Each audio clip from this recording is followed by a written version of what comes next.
اعوذ باللہ من الشیطان الرجیم بسم اللہ الرحمن الرحیم صلی اللہ علی حبیبہ محمد وآلہ وسلم۔ السلام علیکم ورحمۃ اللہ وبرکاتہ۔ امید ہے کہ آپ حضرات خیریت سے ہوں گے۔ اللہ تعالیٰ سے دعا بھی ہے کہ اللہ تعالیٰ مجھے اور آپ کو خیریت سے رکھے۔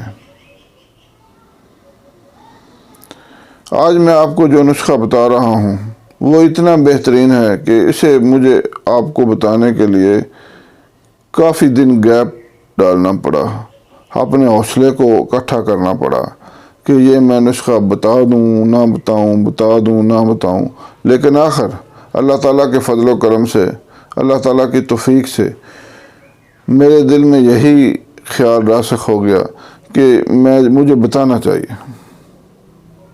اور یہ نسخہ انتہائی بہترین ہے۔ مردانہ کمزوری، قوت با کی کمی، ضعف با، جتنے بھی نام لے لیں کام ایک ہی ہے۔ مردانہ کمزوری اصل چیز ہے، اس کی لیے لوگ پاگل ہوئے پھرتے ہیں اور لوگوں سے اپنے ہزاروں روپے لٹوا رہے ہیں۔ مجھے بہت دکھ ہوتا ہے۔ یقین کریں کہ جب یہ نوجوان اپنے گھروں میں چوریاں کر کے یہ دوائیاں لیتے ہیں اور فضول دوائیاں منگواتے ہیں حکیموں سے، اور وہ دونوں ہاتھوں سے لوٹ رہے ہیں، اللہ تعالیٰ معاف کرے۔ بہرحال یہ نسخہ انتہائی آسان اور بہت ہی کم قیمت اور آپ انتہائی آسانی سے بنا سکیں گے۔ یہ نسخہ مجھے بڑی مشکل سے حاصل ہوا۔ اس نسخے کے فوائد سن لیں۔ جو بندہ کہتا ہے کہ مجھے انتشار تھوڑا آتا ہے یا بالکل نہیں آتا، اس کے لیے بہترین چیز ہے۔ جو بندہ کہتا ہے میرا ٹائم کم ہے یا بالکل ہی نہیں ہے، اس کے لیے انتہائی یکسیر چیز ہے۔ جو بندہ کہتا ہے کہ میرا رنگ سرخ نہیں ہو رہا، میرا جگر خون نہیں پیدا کر رہا، اس کے لیے انتہائی اعلیٰ درجے کی دعا ہے۔ یہ آج میں آپ کو بتا رہا ہوں، آپ نے میرے حق میں دعا ضرور کرنی، کیونکہ مجھے بہت حوصلہ اکٹھا کرنا پڑا ہے یہ نسخہ آپ کو بتانے کے لیے۔ بہرحال اللہ تعالیٰ کا شکر ہے کہ اللہ تعالیٰ نے مجھے توفیق دی کہ میں آج آپ کو یہ نسخہ بتا رہا ہوں۔ اس نسخے کی اپنی ایک تاریخ ہے۔ مجھے بہت برا محسوس ہوتا ہے کہ اگر میں خالی نسخہ بتا دوں اور اس کو حاصل کرنے کا طریقہ نہ بتاؤں کہ مجھے کس طرح حاصل ہوا۔ ویڈیو تو تھوڑی لمبی ہو جاتی ہے، لیکن مجھے تسلی ہو جاتی ہے کہ میں نے ساری تفصیل آپ کے سامنے رکھ دی۔ یہ نسخہ ہمارے دادا جان رحمۃ اللہ علیہ کو ان کے ایک دوست نے، سنیاسی، اپنے وقت کے بہت بڑے سنیاسی شیخ احمد یار صاحب، انہوں نے ہدیہ کیا تھا۔ کیونکہ خاکسار اس وقت بچہ ہی تھا، نوجوان تھا، میں تقریباً 8ویں کلاس میں پڑھتا تھا، تو ہمیشہ اکثر دادا جی کی خدمت میں حاضر ہونے کا موقع ملتا تھا۔ دادا جی گاؤں میں رہتے تھے، ہم شہر میں، تو میں اکثر ویکینڈ پر دادا جی کے خدمت میں چلا جاتا تھا۔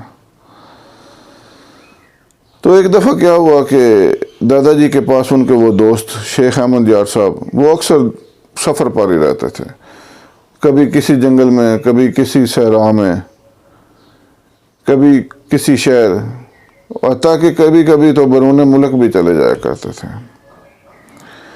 وہ آئے ہوئے تھے تو دادا جی نے مجھے چائے لانے کا کہا۔ چائے رکھ کر میں ان کے پاس ہی بیٹھ گیا۔ تو دادا جی شیخ احمد یار صاحب کو کہنے لگے کہ احمد یار، وہ کیا نسخہ ہے وہ جو لوگ بڑی تعریف کر رہے ہیں کہ شیخ صاحب نے ہمیں یہ دیا وہ دیا، کیا دے رہے ہو آج کل یہ لوگوں کو جس سے لوگ اتنے خوش ہیں؟ تو شیخ صاحب کا رنگ ایک دفعہ نہ پیلا سا ہو گیا، یعنی تھوڑا گھبرا گئے کہ، لیکن دادا جی سے ان کو اتنی عقیدت سی، اتنا ادب کرتے تھے کہ پھر مسکرا کر کہنے لگے کہ حاجی صاحب، میں نے یہ نسخہ تہیہ کیا ہوا تھا کہ میں نے کبھی کسی کو نہیں بتانا، لیکن آپ کے سامنے میرے کوئی انکار نہیں ہے، آپ نے پوچھ لیا ہے تو میں ضرور بتا دیتا ہوں۔ تو انہوں نے یہ نسخہ بتایا۔ تو دادا جی نے پوچھا کہ آپ کو یہ نسخہ کہاں سے حاصل ہوا؟ تو شیخ صاحب نے فرمایا کہ حاجی صاحب، میں آپ کو پتہ ہے کہ اپنی نوجوانی کے عالم میں سعودی عرب چلا گیا تھا بسلسلہ روزگار۔ ان دادا جی نے کہا ہاں آپ گئے تھے۔ تو انہوں نے کہا کہ وہاں پر میرا کام نہیں بن رہا تھا، میں انتہائی مجبور تھا، انتہائی پریشان تھا کہ ایک دفعہ کیا ہوا کہ ایک شاہراہ پر جا رہا تھا، اس سڑک کے آس پاس عربی لوگوں کے گھر تھے، محلات تھے۔ تو ایک بچہ جو ہے وہ سڑک پر کھیل رہا تھا کسی عرب فیملی کا۔ تو وہ بچہ بہت پیارا تھا، مجھے وہ اتنا اچھا لگا کہ میں نے اس کو پیار پھیرا اس کے سر پر اور اس کو اٹھا لیا، اور اٹھا کر تھوڑی دیر دیکھ کر میں نے اس کو رکھ دیا اور آگے چلا گیا۔ چونکہ سفر کا معاملہ تھا، کام بھی نہیں بن رہا تھا، روزگار بھی نہیں تھا، تو حالت بری ہی تھی۔ تو اچانک کیا ہوا کہ پیچھے بھاگتا ہوا ایک ملازم آدمی آیا، تو اس نے کہا کہ وہ فلاں شیخ صاحب آپ کو بلا رہے ہیں، عربی شیخ صاحب۔ تو سخت پریشانی ہوئی، گھبراہٹ ہوئی کہ پتہ نہیں مجھ سے کیا غلطی ہو گئی ہے کہ وہ عرب شیخ نے مجھے بلا لیا۔ بہرحال ڈرتے ڈرتے چلا گیا، تو وہاں پر ایک عربی آدمی بیٹھے تھے۔ تو انہوں نے انتہائی غصے سے کہا کہ آپ نے بچے کو کیا کہا ہے؟ میں دیکھ رہا تھا کہ آپ نے بچے کو۔ تو میں نے انتہائی گھبراہٹ سے کہا کہ نہیں جناب، میں چونکہ انتہائی کافی عرصے سے ادھر ہوں، تو آپ کے بچے کو دیکھ کر مجھے اپنا بیٹا یاد آ گیا، تو میں نے ذرا اس کے سر پر ہاتھ پھیرا، تھوڑی دیر اٹھایا اور رکھ دیا، بس اس سے زیادہ کچھ نہیں۔ تو وہ عربی آدمی شیخ بڑے متاثر ہوئے، انہوں نے کہا میرے بیٹے کو دیکھ کر تمہیں اپنا بیٹا یاد آ گیا؟ میں نے کہا جی مجھے اپنا بیٹا یاد آ گیا، وہ بھی اس کا تقریباً ہم عمر ہے۔ تو انہوں نے مجھ سے حال احوال لیا کہ کیا کر رہے ہو، کدھر رہتے ہو، کیا کام کرتے ہو۔ تو میں نے انہیں بتایا کہ میرا کوئی حالت نہیں ہے، کوئی کام نہیں ہے، بس کبھی کسی دوست کے پاس ایک وقت کا کھانا کھا لیا، کبھی کہیں کسی سڑک کے کنارے لیٹ گیا۔ تو انہوں نے کہا کہ ٹھیک ہے، آج سے آپ ہمارے محل پر کام کریں۔ اللہ تعالیٰ نے ایک بچے سے شفقت کا یہ صلہ دیا کہ ان کا روزگار بھی لگ گیا، رہائش کا مسئلہ اور کھانے پینے کا مسئلہ بھی حل ہو گیا۔ واہ میرے مالک، سبحان اللہ۔ تو وہ جو عربی شیخ کے والد صاحب تھے نا جی، بڑے شیخ صاحب، وہ یہ نسخہ استعمال کرتے تھے۔ اب آگے ان کا اپنا نسخہ تھا یا ان کو کہاں سے حاصل ہوا یہ معلوم نہیں، لیکن وہ شیخ احمد یار صاحب سے بنواتے تھے کہ یہ فلاں چیز لے آؤ، فلاں چیز لے آؤ، اس طرح تیار کرو، یعنی وہ اپنے لیے ان سے تیار کرواتے تھے۔ لہذا وہ پھر ان کو اس نسخہ ازبر ہو گیا، بار بار بنا کر کافی مدت وہاں رہے، پھر واپس آئے، سنیاس کا شوق ہو گیا، سنیاسی بن گئے، جڑی بوٹیوں کے بہت بڑے ماہر تھے۔ بہرحال وہ یہ نسخہ انہوں نے کہا کہ ہمیں وہاں سے حاصل ہوا۔ کتنی لمبی تاریخ ہے اس کی، اور یہ کتنا ہی مفید نسخہ ہوگا۔ بہرحال اب نسخہ سماعت فرما لیں۔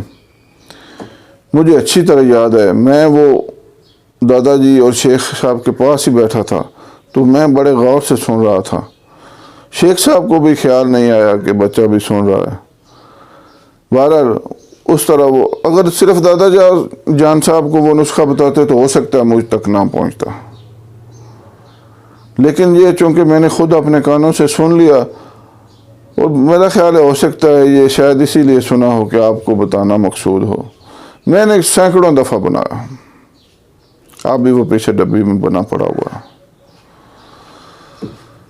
اور لوگوں کو دیا، لوگوں نے بہت فائدہ اٹھایا۔ انتہائی سادہ اور آسان نسخہ، سماعت فرمائے۔ آپ نے مرچ سیاہ، جن کو فلفل سیاہ بھی کہتے ہیں، یہ لینی ہے 50 گرام۔ اور 1 تولہ لینا ہے سمل فار اور 3-4 لیمو، بس۔ کوئی نسخہ کے زیادہ پر اثر ہونے کے لیے ضروری نہیں کہ نسخہ بڑا لمبا چوڑا ہو۔ کئی دفعہ تو بس اللہ کے کرم سے 2 چیزیں ہوتی ہیں، ایک چیز ہوتی ہے ایسا کام کرتی ہے کہ بس۔ یہ نسخہ چونکہ بارہا کا آزمودہ ہے، بہت آزمایا ہوا ہے، اس کو بنانے کا طریقہ سن لیں۔ وہ جو کالی مرچیں ہیں مرچیا، اس کو آپ نے چینی کے برتن میں ڈال لینا ہے ثابت، اور وہ سمل فار جو ہے سفید، وہ اس کو پیس کر اچھی طرح بریک کر لیں کھرل میں۔ اب وہ آپ نے وہ کالی مرچوں کے اوپر چھڑک دینا، چھڑک کر وہ جو لیمو ہیں وہ کاٹ کر ان کے اوپر نچوڑ دیں، جس سے وہ مرچیں اور وہ سمل فار اچھی طرح حل ہو، یعنی وہ گیلا ہو جائے۔ 4-5 لیمو کافی ہوں گے۔ اب کوئی سفید مل کا کپڑا دے کر ان کو چھاؤں میں رکھ دیں، دھوپ نہ لگے ان کو۔ جب وہ خشک ہو جائیں، لیمو کا رس خشک ہو جائے، مرچیں خشک ہو جائیں، تو آپ نے وہ مرچیں دھو دینی پانی سے، سادہ پانی سے نا، تازہ پانی سے ان کو دھو لینا ہے، پیسنا نہیں ہے۔ اسی طرح خشک کر کے ڈبی میں ڈال لیں سالم مرچیں، 1 یا 2 مرچیں کھانے کے بعد استعمال کریں۔ سبحان اللہ، کیا رزلٹ ہے اس نسخے کا۔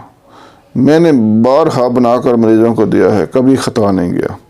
لیکن چونکہ سمل فار ایک زہر ہے، تو میرا مشورہ یہ ہے کہ کسی ماہر حکیم سے بنوائیں، تاکہ کسی قسم کے نقصان کا احتمال نہ رہے۔ امید ہے آپ اس نسخہ سے فائدہ اٹھائیں گے۔ اللہ حافظ۔